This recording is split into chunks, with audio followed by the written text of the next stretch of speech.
Hello friends, இன்றைக்கி gulab jamun recipe தான் பார்க்க போகிறோம். நான் வந்து எம்டிஆர் பிராண்ட் வாங்கியிருக்கேன். நான் இதுக்கு முன்னாடி வேறு 2 பிராண்ட் வாங்கியிருக்கேன். பட் அதை விட எனக்கு எம்டிஆர் தான் பிடிச்சிது. நான் எடுத்துருக்கிறது எவ்வளோ கிராம்னு பார்த்தீங்கன்னா 300 கிராம் பேக்கு. இது இப்போ எப்படி செய்கிறதுன்னு பார்க்கலாம் வாங்க.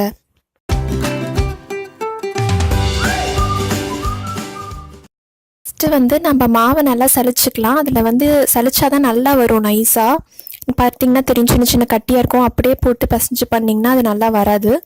ஸோ இதை வந்து நல்லா ஸ்மூத்தாக சலிச்சு வச்சுக்கலாம். இப்போ பார்த்திங்கன்னா நான் சலிச்சிட்டேன். அடியில் வந்து நியூஸ் பேப்பர் போட்டுக்கோங்க, சிந்தாமல் இது பார்த்துக்கிறதுக்கு. இப்போ வந்து இதில் கொஞ்சம் கொஞ்சமாக தண்ணி ஊற்றி நல்லா சாஃப்டான இது வர வரைக்கும் நல்லா பசைஞ்சுக்கலாம். இப்போ பார்த்திங்கன்னா பசைஞ்சாச்சு. இது இப்போ எப்படி சாஃப்டாக இருக்குன்னு காமிக்கிறேன் உங்களுக்கு. பார்த்திங்கன்னா தொட்டாலே நல்லா உள்ளே போகும். இந்த மாதிரி இருக்கணும். உருண்டை பிடிச்சிக்கலாம். இதில் மெயின் திங் என்னென்னா கிராக்கே இல்லாமல் உருண்டை பிடிக்கணும். அப்போ தான் உங்களுக்கு வெடிக்காமல் வரும். இப்போ நான் பாதி இது மிக்ஸை வந்து உருண்டை பிடிச்சி வச்சுட்டேன். இப்போ ஃபஸ்ட்டு இது பொரிக்கிறதுக்கு முன்னாடி நம்ம சர்க்கரை பாகு ரெடி பண்ணி வச்சிடலாம். இதுக்கு வந்து நான் 1/2 கிலோ சர்க்கரை எடுத்திருக்கேன்.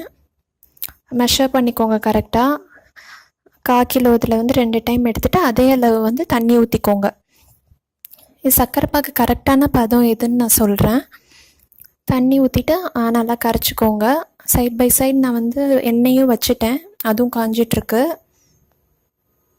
நம்ம உடனே போட போகிறதில்ல, எப்படியும் நம்ம ஜாமுன் ஆறணுன்னு தான் போடுவோம். ஸோ இப்படி பண்ணால் டைமும் சேவ் ஆகும், நம்ம சீக்கிரமாகவும் முடிச்சிடலாம்.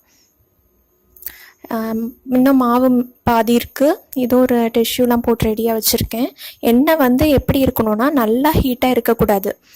அப்போனா குலாப் ஜாமுன் வெளியே மட்டும் டக்குன்னு கலர் மாதிரி உள்ளே வேகாது.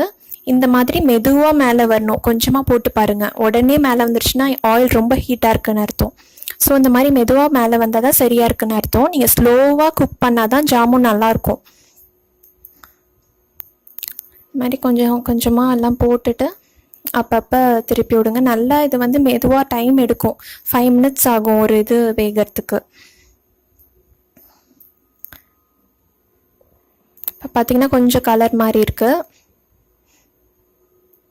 இப்போ பாகு வந்து ரெடி ஆகிட்டே இருக்குது. இப்போ வந்து ஏலக்காய் தூள் சேர்க்குறேன் நான்.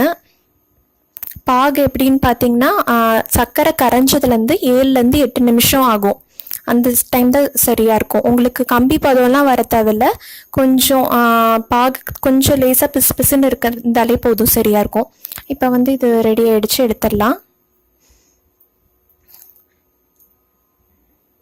அதே மாதிரி அடுத்த பேட்ச் போடுறேன். அதே மாதிரி நல்லா ஸ்லோவாக குக் பண்ணுங்கள். 5 மினிட்ஸ் ஆகும். மெதுவாக குக் பண்ணி எடுத்தால் தான் உள்ளெல்லாம் நல்லா வந்து சாஃப்டாக இருக்கும். இதுவும் எடுத்துடலாம். அவ்வளோதான். இந்த இது குக் ஆகிற டைம்லேயே மீதி மாவெல்லாம் உருண்டை பிடிச்சி வச்சுட்டேன். டோட்டலாக நான் வந்து 3 பேட்சாக போட்டேன். சீக்கிரமாக முடிஞ்சிருச்சு.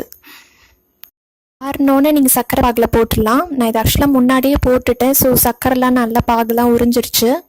இப்போயே நல்லா சாஃப்டாக இருக்குது. நான் எடுத்து காமிக்கிறேன் உங்களுக்கு. பாருங்கள், நான் இப்போ கட் பண்ணி காமிக்கிறேன். பாருங்கள், இவ்வளோ சாஃப்டாக கட் ஆகிடுச்சு. பாருங்கள், உள்ளெல்லாம் நல்லா வெந்திருக்கு. இது நான் எந்த எடிட்டும் பண்ணல, ஒரே டேக்கில் டைரெக்டாக தான் உங்களுக்கு காமிக்கிறேன்.